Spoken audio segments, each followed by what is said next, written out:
اس کائنات کی ایک عظیم ترین مخلوق، معصوم مخلوق اور گناہوں سے پاک مخلوق، جسے ہم فرشتوں کے نام سے یاد کرتے ہیں، وہ تو اللہ کی اتنی عبادت کرتے ہیں کہ ہر وقت اللہ کی عبادت ہی کرتے رہتے ہیں۔ يسبحون الليل والنهار لا يفترون لا يعصون الله ما أمرهم ويفعلون ما يؤمرون۔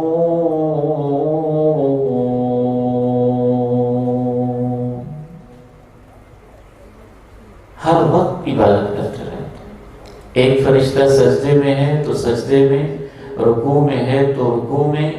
اللہ کے پیارے نبی علیہ السلام ارشاد فرماتے ہیں کہ میں نے البیت المعمور میں دیکھا 70,000 فرشتہ ایک دن میں اس کا طواف کرتا ہے، اور جو ایک دفعہ طواف کر لیتا ہے ساری زندگی دوبارہ اسے طواف کا موقع نہیں ملتا۔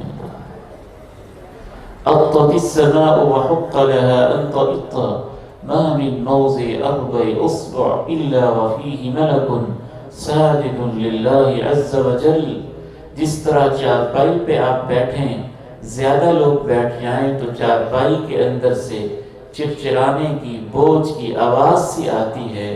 آپ فرماتے ہیں آسمانوں میں اتنے فرشتے ہیں کہ آسمان چرچرا رہے ہیں، فرشتوں کے بوجھ سے بوجھل ہوئے ہیں، اور انہیں یہی زیب دیتا ہے کہ فرشتے ہی اس قدر زیادہ ہیں۔ ما من موضع أربع أصبع إلا وفيه ملك ساجد لله عز وجل۔ آسمانوں میں ہر 4 انگلیوں کے اوپر، ہر چپے کے اوپر اللہ کو کسی نہ کسی فرشتے نے سجدہ کیا ہوا ہے۔ بلکہ وہ اس حد تک سجدہ ریزیاں کرتے ہیں کہ بعض فرشتے جب اللہ تعالیٰ آواز دیتے ہیں اے جبریل، اے فلاں، حالانکہ جبریل فرشتوں میں سے ذوالقوۃ المتین، ایسی طاقتوں والا، ایسی پروازوں والا، ایسے پروں والا ہے۔ رأیت له 600 جناح ما بین جناحین کما بین السماء والارض۔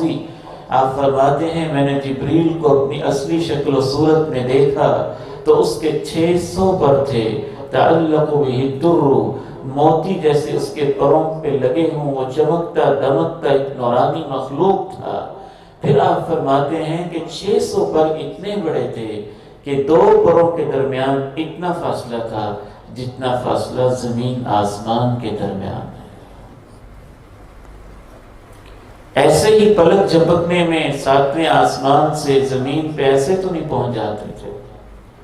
اللہ نے ان کو خاص پرواز دی، خاص طاقت دی، خاص قوت دی۔ اس جبریل امین کا اور بڑے بڑے فرشتوں کا بھی یہ حال ہوتا ہے کہ جب اللہ ان کو بلاتے ہیں، آواز دیتے ہیں، کالحلس البالی، جیسے پرانی بوری ہوتی ہے وہ سیدھا ٹکڑے ٹکڑے، فرشتہ ایسے سکڑتے سکڑتے ایک پرانے بوریے کی طرح سکڑ کے چھوٹا سا ہو جاتا۔ اے رب ارشاد فرمائیے کیا ہوگا۔ تو فرشتے بھی ہر وقت اللہ کی عبادت کر رہے ہیں۔ یہاں تک ایک بات میں نے آپ کو سمجھائی، قرآن و سنت کی روشنی میں عرض کی کہ پوری کائنات اللہ کی عبادت میں ہے۔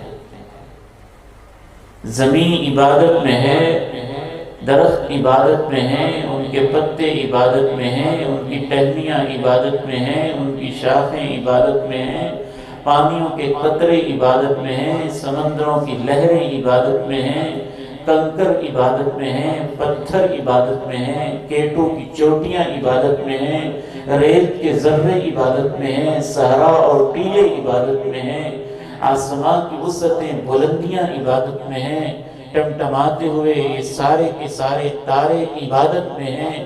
ایک بلب اور روشن کرتا کائنات کو دیا سورج عبادت میں ہے، رات کو ٹھنڈک اور نور پہنچانے والا چاند بھی عبادت میں ہے، عرش کو اٹھانے والے فرشتے بھی عبادت میں ہیں، اور سردار ملائک الروح الامین جبریل امین بھی عبادت میں ہے، اور سارے کے سارے فرشتے بھی عبادت میں ہیں۔ وَمَا خَلَقْتُ الْجِنَّ وَالْإِنسَ إِلَّا لِيَعْبُدُونِ مَا أُرِيدُ مِنْهُمْ مِنْ رِزْقٍ وَمَا أُرِيدُ أَنْ يُطْعِمُونِ إِنَّ اللَّهَ هُوَ الرَّزَّاقُ ذُو الْقُوَّةِ الْمَتِينِ۔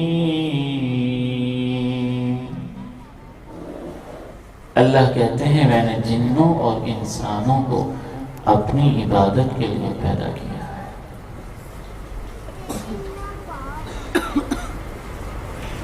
آخری چند منٹ کے اندر یہی بات ہم نے سمجھنی ہے کہ جب کائنات کا ذرہ ذرہ عبادت کر رہا ہے، درختوں کا پتا پترہ عبادت کر رہا ہے، سمندروں کا قطرہ قطرہ محو عبادت ہے، اور زمین سے لے کے آسمان تک کی ساری مخلوقات عبادت میں ہیں، تو پھر مجھے اور آپ کو اللہ نے کیوں پیدا کیا؟ کیا عبادت کی کمی تھی؟ کیا اللہ کی تسبیحات نہیں ہو رہی تھی؟